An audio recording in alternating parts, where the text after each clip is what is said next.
Hello, and welcome to Uncensored Conservatism, episode number 329. And it's now August, so we're going to take a look at the top 10 leftist nutcases of 2025. Starting here, we have at number 10, former President Barack Obama. So Obama is back in the news these days because of the document dumped by Director of National Intelligence Tulsi Gabbard that seems to implicate good old Barry in the Trump-Russia collusion hoax.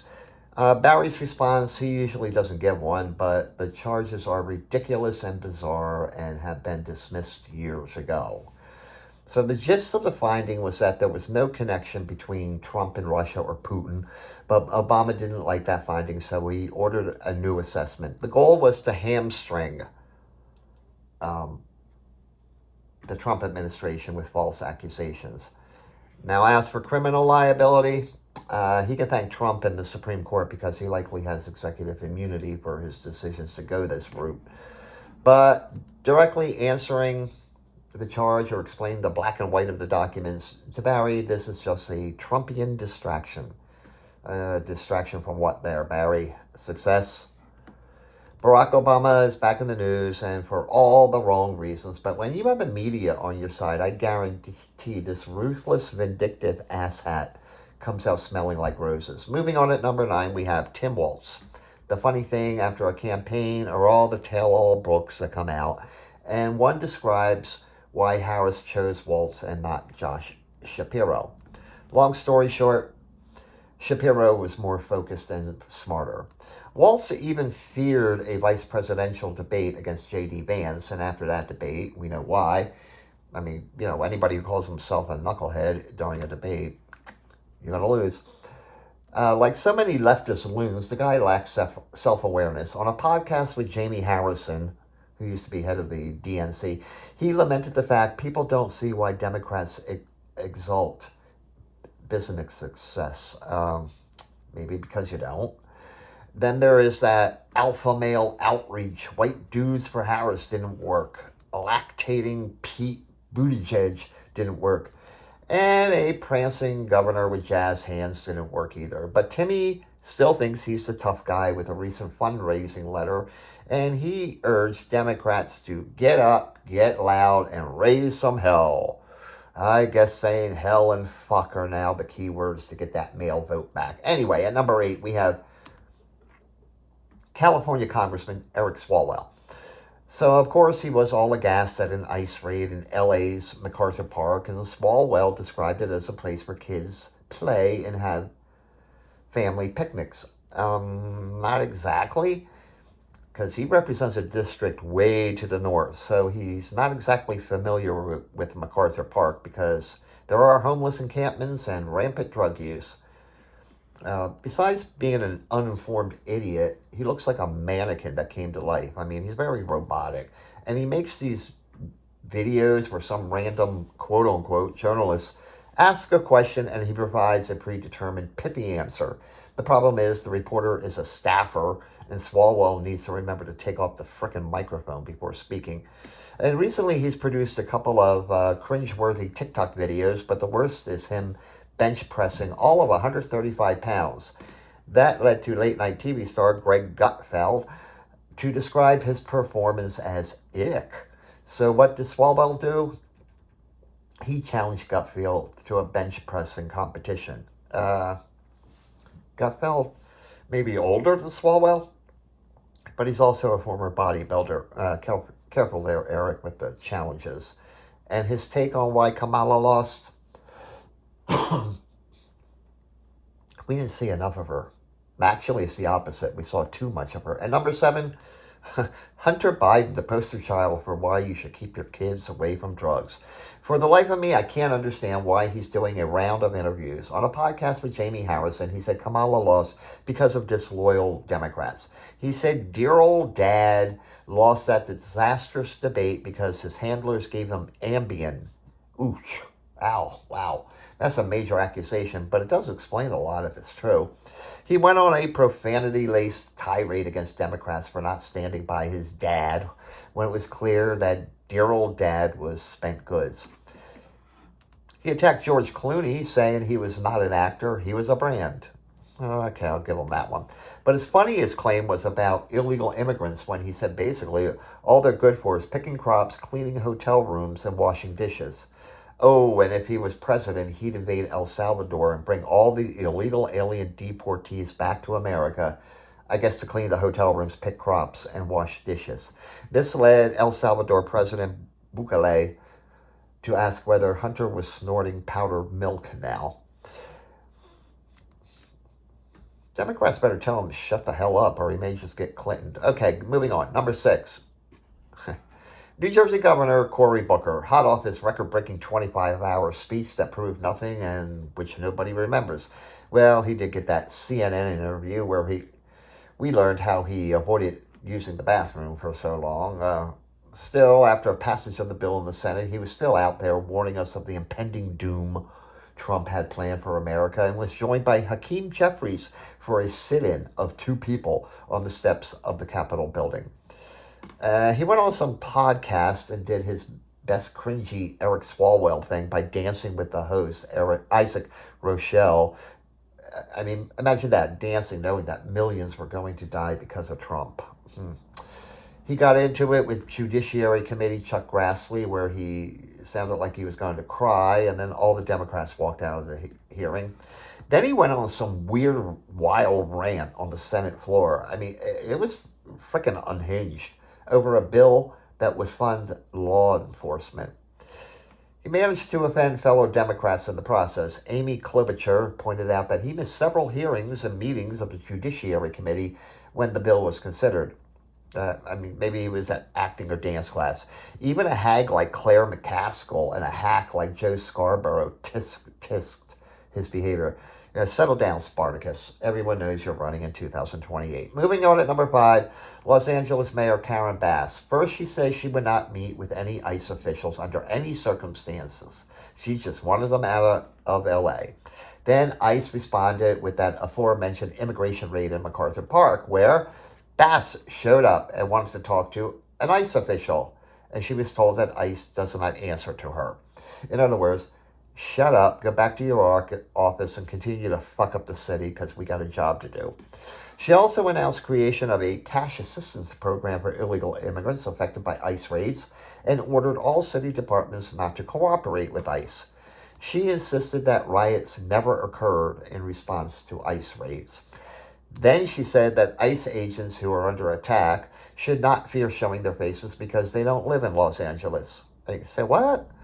That was followed by something about a woman selling pineapples on the corner, but, whatever. And when the National Guard left the city, she characterized it as a victory, and the feds were retreating because she stood strong against mean old ICE and Trump. Nope. There's no reason for them to be there, so... By the way, Mayor, how's that rebuilding going after those wildfires out there? And number 4, House Minority Leader Hakeem Jeffries. So he took to the floor of the House of Representatives to outdo Cory Booker and held a long speech against Trump's one big, beautiful bill and promptly put to sleep fellow Democrats and all Americans. He fell back on the now very tiring accusation that people were going to die, and of course, rural America gets their news and natural disaster warnings from NPR. To prove he's some tough guy standing up to Trump, he posted with a picture of himself with a baseball bat that led to some great memes. I mean, this is a guy who once railed against the filibuster as being racist and then resorted to a sad attempt at a filibuster. And apparently he became a Christian nationalist at some point by taking a quote from the Bible out of context. I think it was Matthew 3:25. And when asked about that socialist running for mayor of New York City, Jeffries weaned out and went on a rant about Trump. Yeah, I understand. That's a tough one to answer it. Anyway, at number 3, we have Kamala, the 2024 loser. So with all those tell-all books coming out, we found out that the campaign had no clue on how to deal with this epic troll by Trump. At a youth rally to get out the vote, Kamala phoned it in. I mean, literally, she provided a pre-taped video of a word salad. And she's been using the Twitter or X machine to tout what a great campaign she ran in 2024. Oh, and she's coming out with a book. But then it happened. She announced she would not be running for California governor in 2026. The fact is, after that disastrous presidential campaign, no donor wants to go near her. But get this, a poll of Democrats in July indicated their choice for president in 2028 is Kamala. Enough of her. On to number two, her rival for that crown, Gavin Newsom. Where to start with this guy? Okay, let's go with that ICE raid on that strawberry farm. I mean, pot farm that happened to use child labor. Whew. Turns out the owner of that human trafficking and child labor farm had donated $10,000 to Gavin Newsom's 2018 campaign. So, go figure on that one. Of course, Gavin would never do the jobs the illegals do. I mean, yeah, honestly, he said that. When a bishop in California said Hispanics don't have to attend Mass because of fear of being rounded up by ICE or whatever, this guy who lacks any self-awareness tweeted there was no freedom of religion in Trump's America. This is the same governor who went after churches for holding services during the COVID hoax. And dude, everyone knows you're running for 2028. We've known that since like 2020. The guy hits the road to spend 2 days in South Carolina. I'm going to bet you Iowa and New Hampshire are on deck. Plus, he shows up on every podcast that will have him, including his own. He's so running, he's been attacking his presumptive opponent come 2028, J.D. Vance, by commenting on a family trip to Disneyland in California.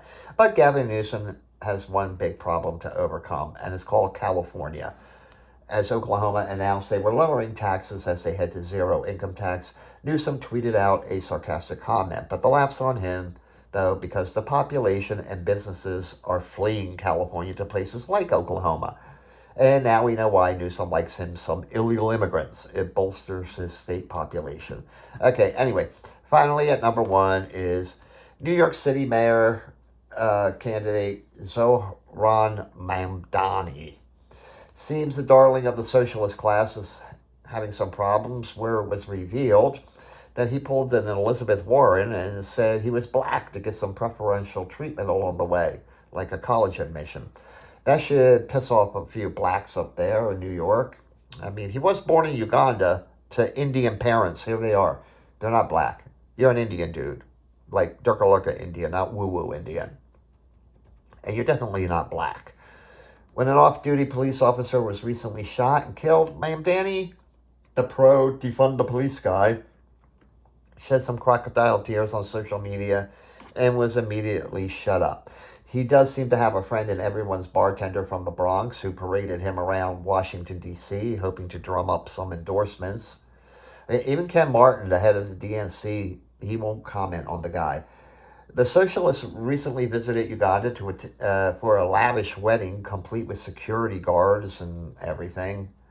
I mean, rent freezing, seizing private property for low-income housing, government-run grocery stores. It's all on his agenda, probably defunding the police too. And it seems he doesn't like Christopher Columbus either, which is going to piss off some Italians in New York.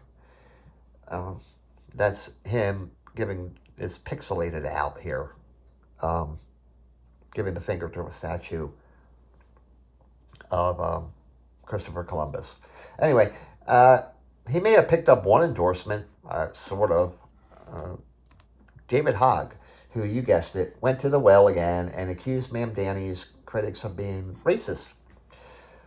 You know what Democrat gets it? And if you asked me like 4 or 5 years ago, I would have laughed in your face. This guy, John Fetterman. And tourists coming to New York is down this year. According to Mamdani, it's because of that mean old Trump guy.